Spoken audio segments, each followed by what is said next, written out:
Welcome to the Private Practice Podcast. I'm your host, Dr. Brooklyn Storme, here to help you unlock the mind, business, and spirit of your private practice success. So whether you're just starting out or you're looking to grow, this is the place for you if you really want to create a thriving private practice. Before we dive in, I want to share something that can really make a difference in your business. Imagine having an expert in your pocket, someone available on demand whenever you need guidance.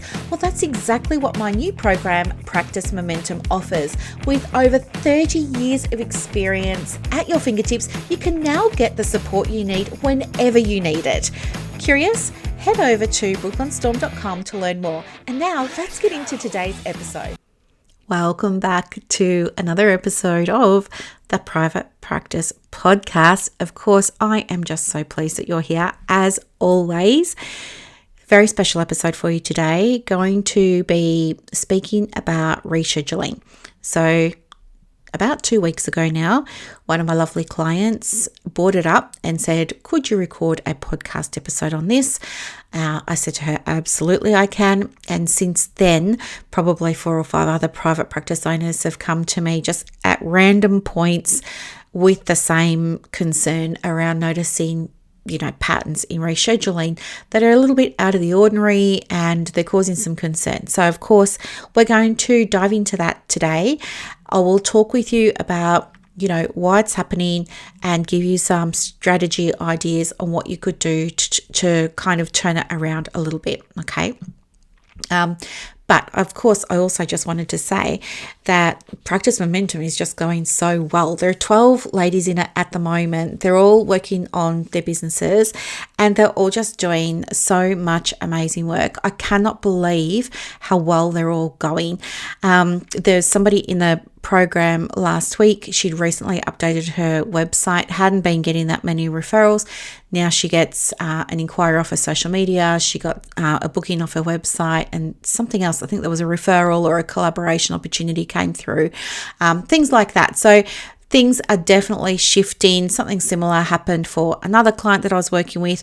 Somebody else, she had never been really good at converting counselling clients who wanted to access Medicare rebates, had never really mastered how to have those conversations, but I taught her how and gave her some ideas and some pointers. She implemented them. She's now booking Medicare clients. So it is going really, really well. And I'm just so excited about it. Anywho, the long and the short of it is I have made some changes to the program moving forward. So, I'm going to cap this current intake at 20 people. We've got 12 at the moment. So the way that it's going to happen is there are either 8 places left. The price is changing, right? So the price is going to change on the 15th of April. So the next 8 people that can come in on the current rate. But anybody that comes in after the 15th of April will be on the higher rate. That's what I wanted to say. So I just want to give you the heads up because, I really value you as a listener of the podcast. I just wanted to make sure if you're not on my email list, you wouldn't know about it. So I wanted to make sure you knew about it as well, because I know lots of you listen to the podcast and we end up, having our paths cross and working together. So I just didn't want you to miss out. So there is that. If you want more information about it or you want to secure your place, of course, let me know. I'll put the link in the show notes. So maybe if you can, you might want to hit pause on the podcast episode and go and click the link. The link will take you to the page that has all of the information on it. And if you would still like to apply after reading all of the information, you just put your name and email address, I think it is, and then you click the big green button that says click here to apply. It will open up a Google form and then you can just fill out an application, and I promise that I'll get back to you within a day. Okay, absolutely, I'll get back to you within a day. The program is by application only, and I have to be very careful about who's selected to come in. Of course, especially now that we've got all different businesses at all different stages and, different personalities, and we really want to make sure everybody's sort of going to fit and it's going to be the right group and things like that. But also, needing to make sure that it's the right people at the right point in their journey. So no point coming along if you feel like you need help, but you're going to be resistant to things or pushing back or not implement things and stuff like that. Probably this program is not the right thing for you. What might be better for you is to hire somebody to do things for your practice, right? Rather than you learning how to do it. Do you know what I mean? So anyway, making sure that we get the right people. And the other thing too that is happening from the 15th of April is also a premium version of the program. So I'm super excited about that as well. And that's going to include VIP days for people that, if they want them, they can have them, right? So there's that as well. And also, if you're one of the 8 people that join before the 15th of April, you get VIP time with me included, all right? I could give you more information about that if you want it, let me know. But let's get on with the show and talk about, what on earth is going on with all of these reschedules and cancellations and stuff like that. It can be so frustrating. And you know what? There is a very compelling statistic that I was able to dig up about how much revenue is typically lost through reschedules. So, depending on, who you read and where you go for your research, and of course, variables like the size of the practice and things like that, on average, the average private practice loses between $10,000 and $15,000 a year annually due to things like last minute cancellations and reschedules. Okay. As I said, that amount varies from practice to practice, but that is ballpark for a practice that is fully booked, working 5 days a week, right? And obviously doesn't have a cancellation process in place. I love helping people tackle this, and there are just so many occasions where it has come up. And I think the thing is that if you don't understand some of the essential processes for running a private practice, it can really, really trip you up. I have helped dozens and dozens and dozens and dozens and dozens of therapists overcome this exact challenge through the work that we do together. Okay, so look, let's have a look at why rescheduling can be problematic for you as a business owner. I think, the first thing that comes to mind is fairly obvious, isn't it? But there's definitely a financial impact. It means that you're going to have unpredictable income because you're not charging a fee for a reschedule, right? So you look at your diary, you think, oh, great, I've got this many clients, therefore I'm going to make this much money. But then what happens is, the first person reschedules, and then it's like a domino effect. And next thing you know, you got 5 or 6 people rescheduling. So it causes something, that we call revenue leakage. And of course, this in turn triggers things like instability with your cash flow. It makes you really anxious, really nervous. It's just not a nice place for you to be in. It also causes those scheduling disruptions, right? And that can cause, effects for other clients as well. And, there's also issues around professional boundaries. So making sure that you value your time, making sure that clients value your time is very, very important.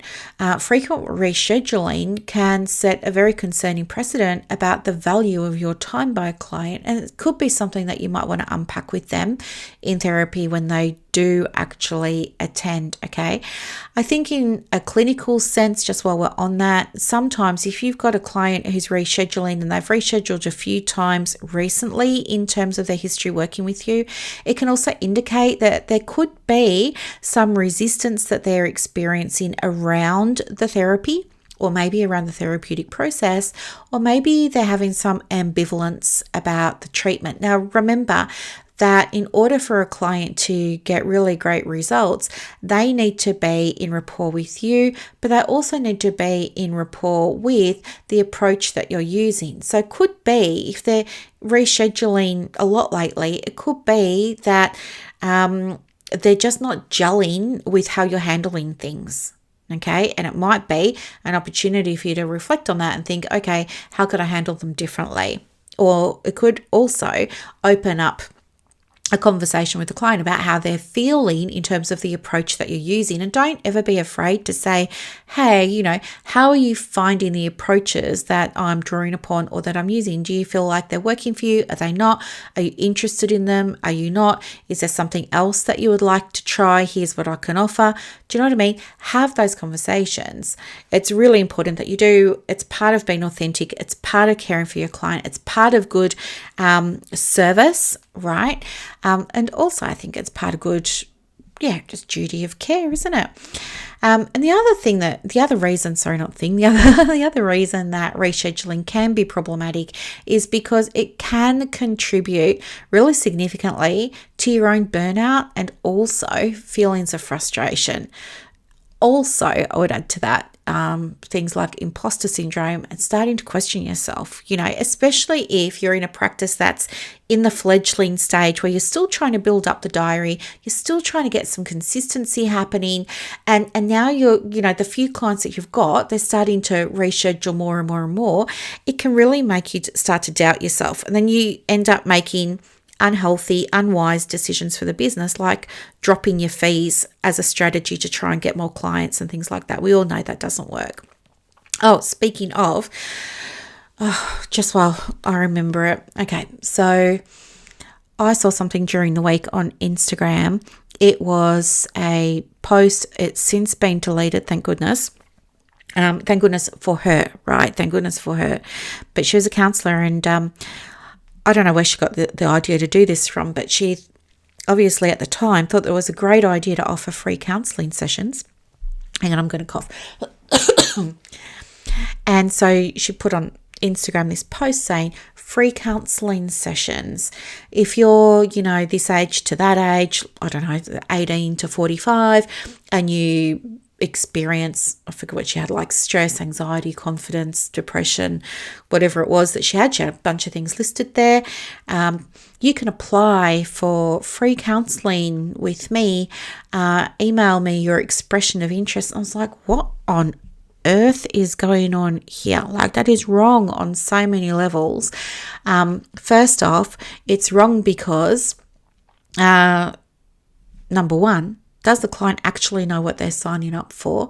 Oh, and the ad that she had, it wasn't an ad, it was a Facebook post, sorry. It said that you could have the free counselling in exchange for feedback, which we all know means a testimonial. Now, the problem with this Instagram post, you probably already know, but number one, the client needs to know what they're getting themselves in for. They need to know what they're signing up for. Is it just a single session of counselling? And are you trained in delivering single sessions, right? If not, why on earth are you offering single sessions? If that isn't the case, then what's happening? Is it that somebody comes along and they say, yeah, I'll take a free session, thanks, and they book in for the free session, and then at the end of that free session, are you then saying, oh, okay, great, here's what I think you need to come weekly and it's $180 an hour, and and then what? The person's going to have a mini meltdown because she doesn't have $180 an hour, and then what happens to her, right? She's kind of started therapy and now you're telling her effectively she can't have it because she can't afford it. Right? That's a problem right there. You might say, oh, that's a real shame that you can't afford it. I can recommend that you go to the community centre down the road. There's a counsellor there who does it free if you've got a healthcare card or something. And, that community centre down the road has probably got a 3-year wait list or something, right? So big, massive issues with this. The other thing too is obviously I'm not allowed to solicit testimonials. If a client goes on to if you've got to Google My Business, right? If you've got to Google My Business and a client of their own volition just it comes to them that they just really want to go and leave you a review, there's nothing you can do about that, right? There's nothing APRA or the APS or the AASW or ACA or PACFA or IICT or whoever you're with can do about that. However, if you explicitly say to a client, how did you find this free session today? Oh, I'm so pleased that you found it helpful. Could you please leave me a Google review? Then you can get into big trouble by your membership body, by your registration body, because you're soliciting testimonials. We don't do that as health professionals. We don't do that. Okay. Anyway, there was so many issues. And then the other thing too that I was thinking about her post was, how's she going to decide who to give free sessions to? What was the criteria for that? That wasn't listed anywhere either. And I thought, well, what are you going to do with the people who aren't successful? So it was it was bizarre. It was weird. A part of me wanted to reach out because I was worried for her. A lot of complaints about counsellors, contrary to what you might be thinking, are not made by clients. They're made by other counsellors, right? It's counsellors dobbing on other counsellors. So my concern was, well, is somebody going to dob her in? Because this is, clearly there were so many ethical breaches with this. It didn't look to me though like she ran the idea past her supervisor, because if she had, certainly the supervisor would have told her this is a no-go and don't do it. But by the time I had thought about how I wanted to approach it, because I didn't want her to feel upset, I didn't want her to feel embarrassed or anything like that. I wanted to write something that was very supportive, but also just kind of helping guide her. So by the time that I'd sort of wrapped my head around what I was going to say and how I was going to say it, the post had been deleted. Thank goodness. So somebody must have beat me to it. But yeah, if you were thinking of using an approach like that, please don't. It's not good for you. It's not good for your brand reputation. I mean, it was so clearly, abundantly unethical. I would imagine that had other counsellors seen it, they would probably not refer clients to her, because in their head now, her practice or her style is unethical. And you're not going to send a client to a practice that's not ethical, right? So it could have really, really had the potential that it'd do some harm and damage to her professional reputation. And I'm really pleased that she got it removed quite quickly. I wish her all the love and success in her practice. And I really hope that, she finds some good support, because it's pretty clear at the moment she's winging it. Anyway, I got off topic. So we're talking about why rescheduling is problematic. Now, there are some causes of rescheduling. I started to talk with my client about this when she brought it up, right? I said to her, look, we want to understand that there are some different reasons why our clients reschedule, and for clients who are, I would say in air quotes, repeat offenders, they're consistently rescheduling, there could be other things going on for them as well. So the first thing that comes to mind is they're not valuing the work, right? So has something happened where they're now not seeing it as useful and valuable anymore, where they're now thinking, do you know what, I'd rather spend that $160 on something else this week. I'd rather go bowling. I'd rather get a mani-pedi. What are they thinking they would rather do with that money? For some reason, for some clients, it will be a matter of they just don't see it as useful anymore. This can happen when clients start to see your time together as, again, air quotes, just chatting or just talking. If they don't feel like they're having their own breakthroughs, if they don't feel like they're having their own aha moments, they're not going to see the value. This happens especially, it's really common with counsellors who do a lot of directive work, who do a lot of guidance in the sessions, right? So by that, I mean, If your approach is to tell someone what to do or make suggestions to somebody about what they could do or should do and stuff like that, you're putting the client in a position now where they're kind of listening to advice. And, how many of us take advice? Probably not that many. What would be more helpful and more valuable to some clients is if you hold back on that and instead ask them questions so that they have the aha moment for themselves, so that they come up with the advice for themselves. So as you're in session and you're hearing somebody talking along, if your natural inclination is to wait until they finish speaking and then give them some suggestions, what I would ask you to do is pause and then think, okay, what do I want them to do? What do I want them to think? What question do I need to ask them in order for them to have that moment for themselves? That is the value. Think about if you've worked with a coach or a mentor or a supervisor and they've been somebody who asks you helpful questions versus somebody who just says, this is what you do. Which one have you felt works best for you? Now, there are certainly going to be times where both approaches are needed and you value them.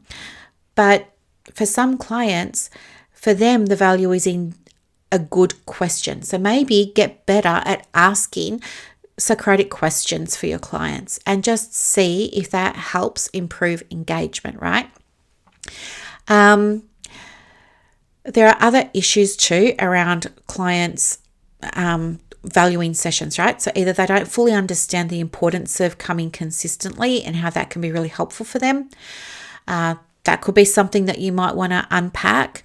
Something else is maybe you don't have really good onboarding processes yet that really establish in the client's mind that therapy is a priority commitment for them. Okay. And as I said a moment ago, there's kind of insufficient buy-in to the therapeutic process. So, we see reschedules and cancellations happen more frequently in low-cost practices than in average range and higher tiered price practices. It just seems to be like if you're paying, if you're paying $160 for your counselling, you're probably going to be more invested than if you're getting it free, right? If you're getting it free, you're probably going to say, I don't think I'll go this week. So there is buying around the fee as well. Apart from the client and how they might be perceiving the value of their work with you, there could also be some business gaps that are happening. So it could be that there's an absence of clearly communicated rescheduling policies. Like maybe you don't even have a rescheduling policy. One of the girls in Momentum didn't have one. We made her one together, like we developed it together. Since she's implemented that policy, her reschedules have dramatically reduced. So just make sure that you've got that policy. Again, you wouldn't know to have it if nobody had ever told you about it. You don't know what you don't know. It's just a blind spot and we don't see them, right? But somebody like me, I can see it pretty quickly, which is why I do what I do. But it could just be that you don't have a policy around it in place and the clients aren't aware of that. It could be that if you do have a rescheduling policy in place now, maybe you're not using it, right? Maybe you're not invoking it, enforcing it, whatever verbiage you like to use. I just say use. But, is there a reason why you're not using it? And is that something that you would like to unpack in your next session with your supervisor or coach or mentor, right? It could also be a consequence, again, of, not tracking reschedule patterns for people. So this is harder to do if you're in a bigger practice, of course, but if you're a smaller practice that's still establishing and you're still filling out, right? This should be much, much easier, but start to have a look at the patterns. Is it a particular person or is it happening on, for a few particular people? Is it happening on a particular day and time?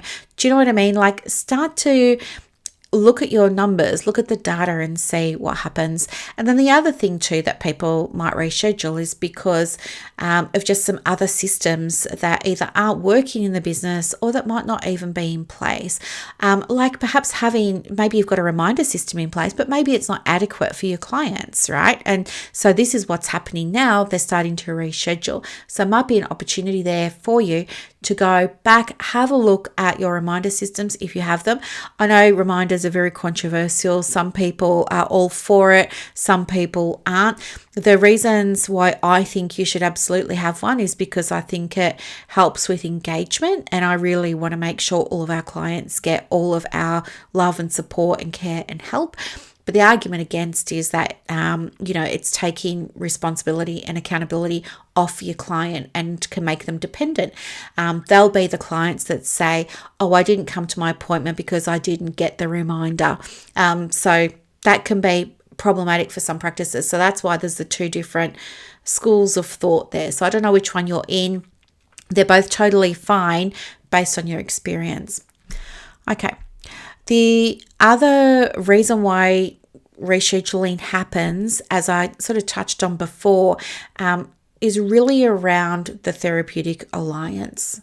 So if there's a misalignment between the therapist and the client goals, it can result in reschedules. So even if the client really likes you, they're very nice to you on the phone, they send you lovely emails, they gush all over you, think you're the best thing since sliced bread, brag about you to all of their friends, they're going to reschedule if they don't feel like you're on the same page. So they might just be wanting you to listen and to have empathy and to understand and to use your micro listening skills and to use a person-centered approach and just be with them in the moment and say, that sounds really hard. That sounds really horrible, whatever it is. They might want that, but the way you're showing up is, have you tried this? What about you try that? They don't want to know what to try. They might just want you to be there with them, right? I'm just giving you an example.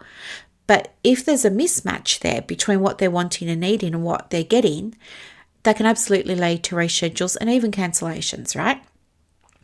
Another reason that it can happen is because there's some unaddressed resistance in therapy. Now, you would spot this if you'd been working with somebody and they weren't getting better, or the situation they were in wasn't changing, or they weren't progressing towards the goals that they had for working with you, or maybe they weren't doing their homework, or maybe they're not using the tools and techniques and strategies that you're sharing with them, right? This can come about because of resistance, Maybe they're afraid of something. Maybe they're afraid it won't work. Maybe they're afraid it will work and what's going to be different for them if they suddenly get better, right? We see this all the time with clients who are in the compensation model, right? I know myself when I was a psychologist, it was really, really, really, really hard to get a work cover client to get better. They were very resistant. In my experience, the ones I worked with were very resistant to getting well because they had been told by their lawyer that if they get well, they will get less of a payout, right? So it wasn't in their best financial interest to tell me that they were getting well. So every time I'd ask them, how are you doing? They would always tell me they were 10 times worse than the week before. If I gave them, and because when you're a psychologist, you've always got to do assessments and diagnostics all the time. If I give them some of that, they would always be borderline, like really, really depressed, like extreme depression, borderline extreme depression all the time. Everything, like if I gave them something was like on a scale of 1 to 10, where 1 is the worst, they would just put ones for every single item in the test, right? Because they're so scared that they're going to miss out on the payout. Do you know what I mean? So what happens is there can be resistance in therapy, and it really does need to be addressed. So if you start to notice that people aren't getting well, they're not moving, there's no traction, they're not compliant, with the compliant meaning they're not using the strategies and the tools that you're giving them, explore it, right? Get curious. hey, Jack, we've been working together for a little while now, and I'm really curious. Like, when we catch up, you often say to me that things aren't getting better. And you also often share with me that you haven't been using the things that we've been discussing, like the tools and the techniques and the strategies. Do you want to have a talk about that? What's coming up for you, and just unpack it, like do it from a space of curiosity. And that can be really, really, really, really helpful. Okay. Yeah. And then the other thing that can impact around the therapeutic alliance is that the client feels like they're not getting better. So what can happen for us is sometimes we are so in rapport with somebody that we really like them. It's not that we see them as a friend or we see the relationship as a friendship, but we're really invested and we feel very connected, and somehow we forget to be therapists. And what happens is the client starts to feel like, oh, we're just sipping on tea, eating shortbread biscuits. I was going to say short finger biscuits, but I meant, the little Scotch finger biscuits. We're just sipping on, Twinings over here in the beautiful consulting room with the candle going and the flowers going, and I'm eating the Scotch finger biscuits. And, it's nice. I love coming and seeing her, but I'm not getting well. This isn't fixing my problem. And I really don't want to have to pay $160 to, just come and spend time with someone. It doesn't feel like therapy for the client anymore. So I would encourage you, if you are noticing recurring patterns in some of your clients around rescheduling, have a look and see, are they actually progressing? And also ask them how they feel they're going in terms of their progress. Because sometimes while we think everything might be hunky-dory, the client might be actually feeling or thinking something else, and that's showing up for them as a last-minute reschedule. Okay. Lastly, there could be some practical considerations in place for the client too. Like they could be having scheduling conflicts with home or, work, things like that. They might be having some issues around financial constraints and being able to afford to come weekly. So this was happening with somebody else in Momentum as well. This was her experience with rescheduling. She had a couple of clients who, were rescheduling. We gave her a process. She implemented the process, and now she's been able to understand what's going on for the clients and then work out something for them. And now all of those clients, so there were 3, they have all now re-engaged and they're in the books and they're paying. So there are ways around things if you've got guidance. The other thing there is it could be that maybe the client's just having some issues around transport perhaps, or accessibility and things like that. So now I want to give you a couple of ideas. This is just me brainstorming over here on the other side of the microphone. This is just me brainstorming some solutions and some strategies that you might be able to use to implement them. Okay, so in no particular order. I would, if you were my client, I would say to you, okay, let's have a look at your policies, and I would encourage you really, let's make them super duper clear. If you don't have a reschedule policy, I would create one. Just like what I told you about earlier in this episode, one of my clients in Momentum didn't have one. We were able to create one for her. She significantly reduced her reschedules, and now the diary's filling up again, right? I would also say, just on your policies, make sure that they're being communicated really clearly. Even before somebody starts working with you, I would always recommend during intake sessions. That would be the ideal time to discuss all of your policies. This is just one of them. The other thing that I would suggest is, when you're onboarding clients. So it would be really, really helpful to explain to a client the value of consistent attendance in your professional experience, right? So thinking about all the clients you've seen and thinking about the ones who really got the best outcomes, were they the ones who were coming consistently, or were they the ones that were coming ad hoc? right? Draw upon your own experience to establish why coming regularly, even if it's monthly, is really, really important, and it will help them more so than coming on an ad hoc basis. You could also do things like provide some psychoeducation about therapy commitment. One of the things that we have in Momentum as well is we've got a little agreement that we can use with our clients that they can use to support themselves with to help themselves be accountable and committed to the process. Sometimes a little bit of accountability can go a very, very long way. And to also, while you're having that initial onboarding with your clients, that could be an ideal time for you to really focus on setting expectations around the therapeutic journey, answering questions, but you being really clear about what their journey with your business is going to look like. The other thing that I would focus on is making sure that you've got some really effective systems in place for the business. So, make it really simple for your clients and for you to reschedule appointments. So most practice management software gives your clients access to, their own version of your portal. So if you're on Splos or Power Diary or Halsey, they can all do that. They can all go in and reschedule and cancel and do all those kinds of things. If you are a business that does like to use reminders, you might want to review what's happening with your reminder processes at the moment. Do they need a little bit of an update? Do they need to be changed? Do they need to be modified in any way? And if so, what changes you want to make, and then go and do it. Reminders can be really, really great at helping people with accountability, right? And then there are also some very simple client relationship management implementation strategies that are also teaching practice momentum that you can implement, okay? The next thing too is to, address anything that's coming up around rescheduling in the therapy, right? Do it therapeutically. So,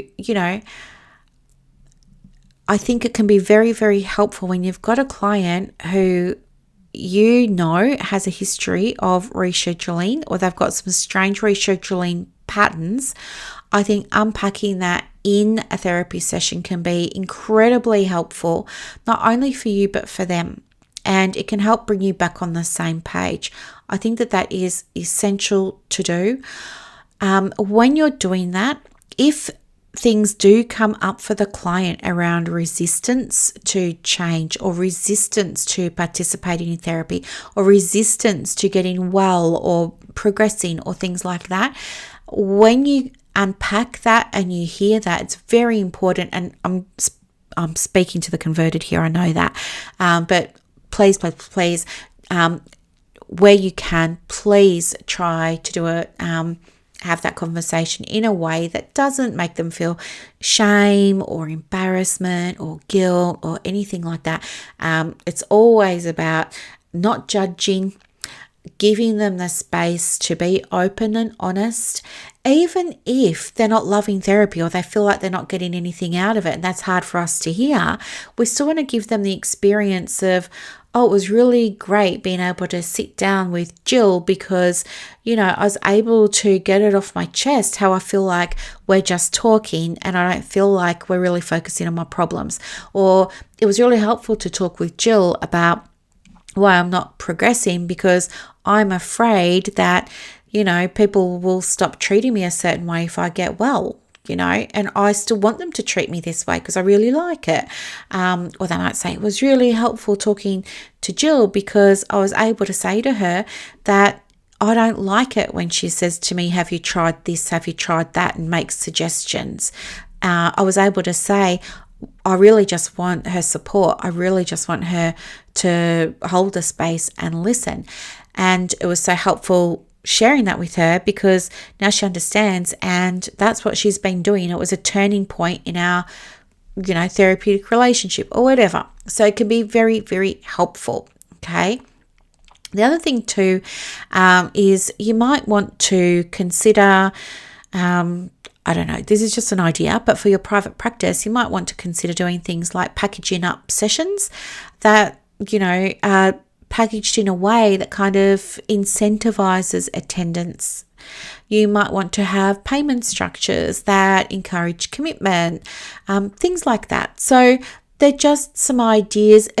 We've got a whole lot of different types of private practices that listen to this podcast. So some of the things will work for some of you and some of them won't, but I'm just sharing them all here. Okay. So yeah, I wanted to share all of that with you, and hopefully it's been able to spark some ideas for you around either what could be going on for the client, maybe what's going on for you, what you could do in the business, or what's missing in the business that could be contributing to this happening, and how you can address it therapeutically in a lovely way with your clients. I really hope that this was so helpful and giving you some tips and insights. And as I said, you're not alone. This is happening to more and more people, and it's happening for all kinds of reasons. And as I said to you before, it's even happened to somebody in Momentum. And this is the other thing too. I just want to let you know while I've got you, in case you are not on my email list, but the fee for Momentum is increasing on the 15th of April. And there are 8 spots left for people who want to get in at the current rate, right? So the current rate per month is $497, but there is an easy payment option for people who don't have the cash flow to afford that just yet. And you can start at $250 a month instead of $497. But anyway, the $497 or the $250 a month is still available for the next 8 people that join. So there are 12 in the program at the moment. I'm capping it at 20. From 20 or from the 15th of April, whichever comes first, the program goes from $497 a month to $697 a month. Okay, so I just wanted to share that with you. And also I have introduced VIP half days. So if that's something that you would like to experience, you can after the 15th of April on a premium subscription. It's $1,000 a month. Or if you're one of the 8 that wants to join before the 15th of April, I will include it as a bonus for you, okay? Just remind me because otherwise I'll forget and I don't want you to miss out. So there is that as well. I will put the link to more information about Momentum for anyone who might be interested. You can go and read about it on that page. There's also a button that you can use to go and apply. Okay, so I hope this was really helpful. Thank you so much for listening to another episode and being part of my world, and I'll catch you in the next episode of the podcast. Bye for now. And that's a wrap for this episode of the Private Practice Podcast. So as you reflect on today's insights, imagine creating real success in your private practice without going down rabbit holes or exhausting yourself with business activities that don't move the needle. With Practice Momentum, you have push of a button help available on demand. It's like having an expert in your pocket ready to guide you whenever you need it. Visit brooklynstorme.com to discover how Practice Momentum can transform your approach to building a thriving practice. I'm Dr. Brooklyn Storme, and I'll see you next time as we continue exploring the mind, business, and spirit of private practice success.